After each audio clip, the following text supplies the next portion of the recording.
We are worse than broke now. That's why I sold the wastewater treatment plant. This last year we ran a $14 million deficit, and our budget is only like $63 million. So that's like a 20% deficit. And if this was a business, it would have failed by now. The taxation system that we're under, one that doesn't work anymore, because now the poorest people, before it was the richest people that lived in cities, now it's the poorest people that live in cities. Before, the properties in the city were the highest valued, now we're the lowest valued. And where industry used to thrive along the Cadorus and in other areas, that industry is gone. And the same legislature, not the same people, but the same body of government that created the taxation system in the 50s and 60s refuses to keep up with the times. They refuse to change the equations that make up our taxation system.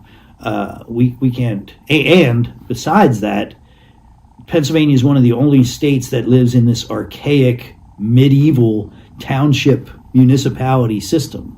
Like, if we were all in one, like Maryland, if you're all Baltimore County, then you got some places that, now part of it's also Baltimore City, but Baltimore City has port access and trade and other ways to make some good money. Right. The city of York doesn't have that.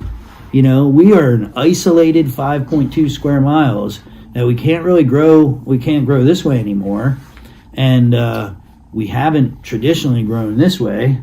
I promote that. I promote vertical growth, but generally we haven't seen a lot of that here. So yeah, it's just that the legislature does not have enough people that represent the communities that are most harmed by the state's taxation systems. We are now ahead of the game of Lancaster. Our finances, within the next few months, our finances will be better than Lancaster's. And there's a difference between what's happening in a city and what's happening with the government. So Lancaster's government is also in very bad shape. The reason their taxes went down is because they increased the assessments on the building. The actual money needed to run the government hasn't gone down. That money has gone up. So the cost of running a government keeps going up and up. But when it comes to Lancaster, a few different things have happened over there. They've had,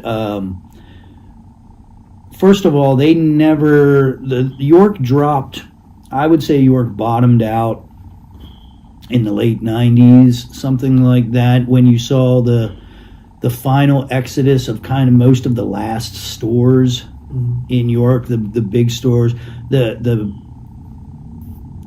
York as a destination really kind of went downhill.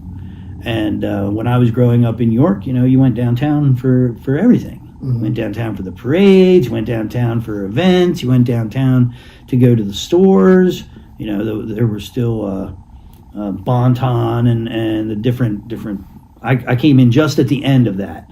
So I missed the days when it was all big department stores where everybody came in from all over. Yeah. The pre-highway days. The highways really killed all of the cities because they created this suburban bypass where people then just developed all along those bypasses, and we got all the malls and strip malls and stuff like that. That's what killed cities all over the place. Lancaster, though, never quite went down as far as us. They still had a decent base of businesses that was also supported by secondary education, arts institutes, and things like that also kept things pretty cool. And on top of it, they're a bedroom community of Philadelphia. So you've got the train station there. And while we've advocated for a long time to get a train here, we are told that number one, we're told that we don't have enough demand for a train system here. Studies have shown we only get like 10 to 15% of the demand that they say is required for them to set up a train system here. Also, ours have been used for freight for so long that the rails are not the type of rails that would support Amtrak or passenger rail. Then additionally, Lancaster has had a much larger tourism market, bringing in other dollars. Finally, the footprint of Lancaster is huge compared to York. It's Park City is part of, so their suburbs Okay. are part of Lancaster City.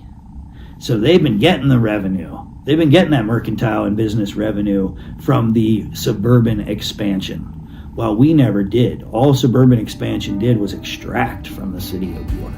Lancaster, because its broader footprint, was able to take in that revenue. So